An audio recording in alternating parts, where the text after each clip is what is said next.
Hello and welcome. This is 12 Blue Lines. I'm Isa Silver, and in my role as a human design translator, I like to follow the Sun Earth transits to help me learn about the 64 gates in the I Ching, the six lines of each gate, the energies in the air at the moment that are observable in people around us, and we'll be marking the babies being born this week.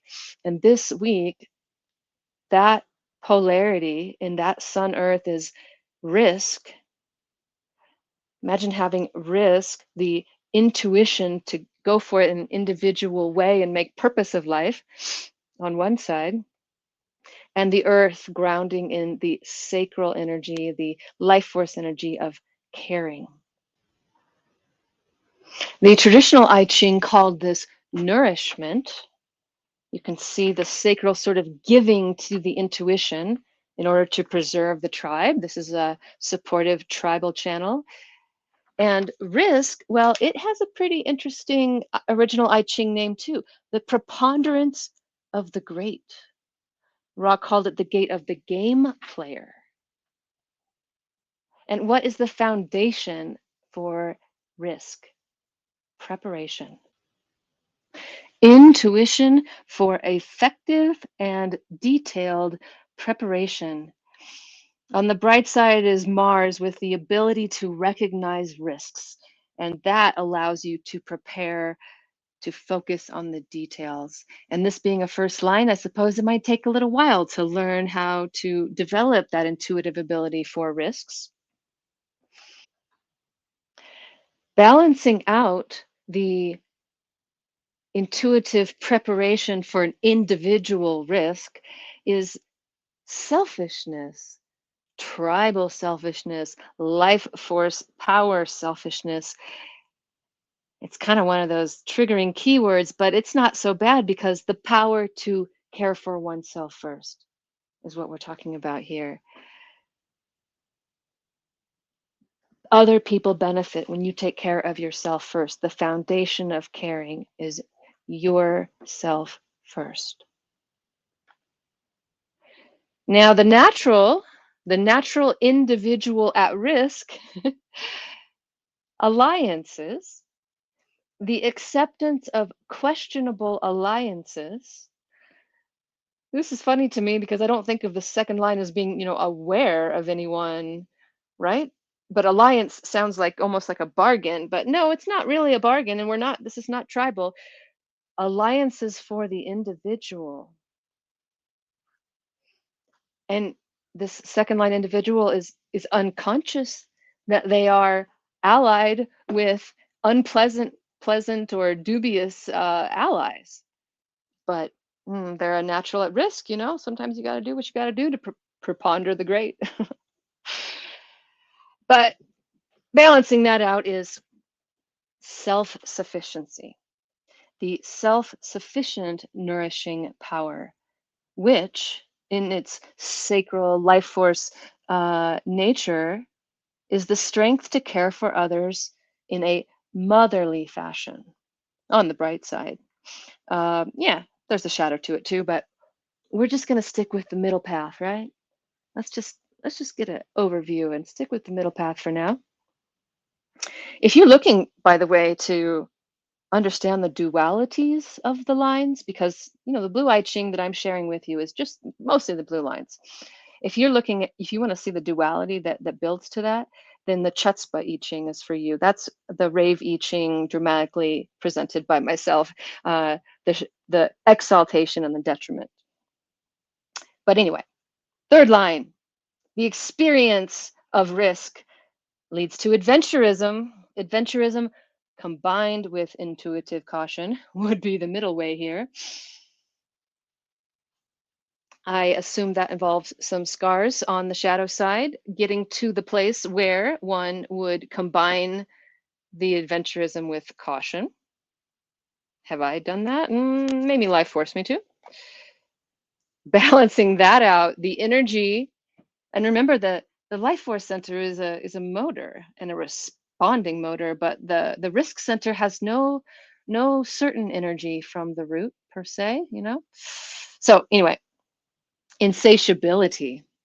Sounds better than greed. That was Ra's keynote. This sounds a little more elegant.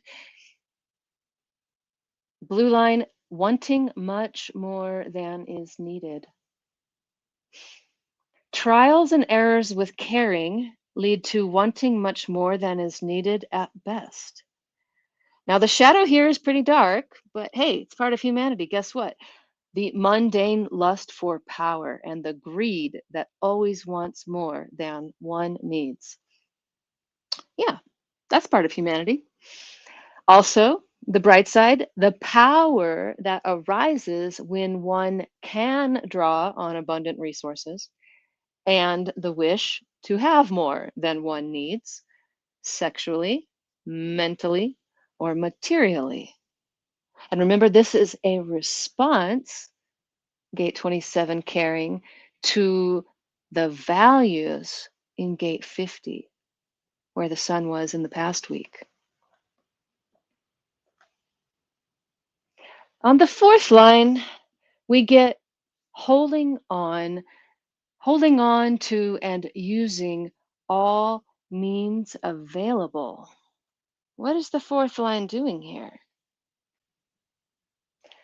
I'm thinking that this all means available is referring to the resources of the network. Something about the network and externalizing risk. And on the shadow side, it's stubborn and selfish. And on the brighter side, it's an intuitive possibility to use the network to continue the struggle. Not sure I understand that one quite yet. What do I understand about this side? Ah, generosity. Oh, yeah. Magnanimous sharing with those who deserve it. That's a really nice line, isn't it? And what happens when the collective starts looking at risk? Provocation. What does the collective want to see? They want to see provoking to fight for the sense.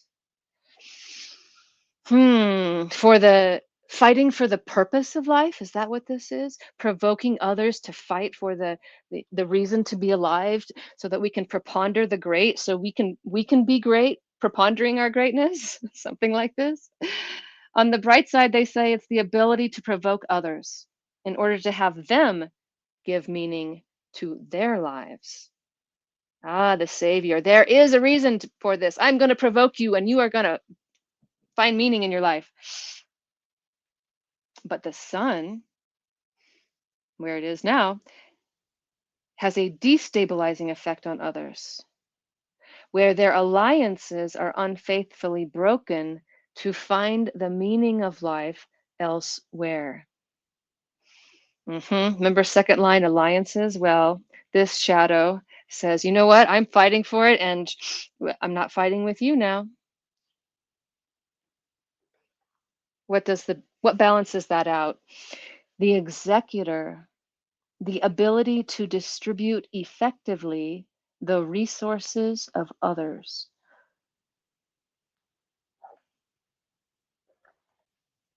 I'm thinking this is something like the collective version of self-sufficiency in the second line. That was like a motherly, one-to-one energy there. But the exalted line, the fifth line, is not just giving its own energy, but serving the collective in a way that distributes resources because resources are necessary for caring. And then there's the blaze of glory. And no, I can't read that line without thinking of Bon Jovi. And yes, that was the first concert I went to. And yes, he played that song. The blue line, the middle path, is wanting to win no matter the cost. On the bright side, it's the readiness to fight for the meaning of life and to rather sacrifice oneself instead of not finding it. Wanting to win whatever the cost is what the sixth line will do with risk. Yeah, that that had an influence on me, Saturn times. Let's just say it was my design moon, my body, ready to fight for the meaning of life, no matter how. Yeah. But then there's a darker side. It's the fear of defeat, leading to self destructive hopelessness. In times of struggle, not sure if it's relevant when it's not a time of struggle. Not quite sure how that plays out. I can see that it is balanced out by sacral wariness, wariness of an abuse of generosity. Remember, this there's no awareness in this life force center. It's just responding. And a clean sacral is not responding with any kind of mental thing, or not even no kind of awareness, not even the simple splenic awareness, and definitely not mental awareness. So I can imagine how this goes for the sixth line of gate 27, because it can't help but respond when it's called out, so to speak, when caring is needed. But what's going to happen for the sixth line is that they're they can be abused that way. So suspicion and mistrust limit the capacity to care and nurture as one fears abuse. There's the shadow side. On the bright side, the sense and the instinct to realistically judge one's own capacities to care and nurture. There, there's an instinct for it, it says here. I particularly like this hexagram because of that space inside, like it's being held by the yin, these four yin lines. And so it's yin, it's being held by yin, but then there's these yang lines on either side that also hold that. And mm, mm. And there it is. We have traveled the middle paths of the sun and the earth this week, where the sun is moving through the intuitive awareness that life is transient and everything needs to have a purpose, balanced by the caring, the nourishing power that facilitates well being through caring warmth. And I am wishing you a very middle experience of both of these this week. If you didn't know, I've been using the blue I Ching, and you can have one too. And I am Isis Silver. And I'm sharing my WhatsApp now because why not? You're welcome to send me a message. Take good care. Until next time.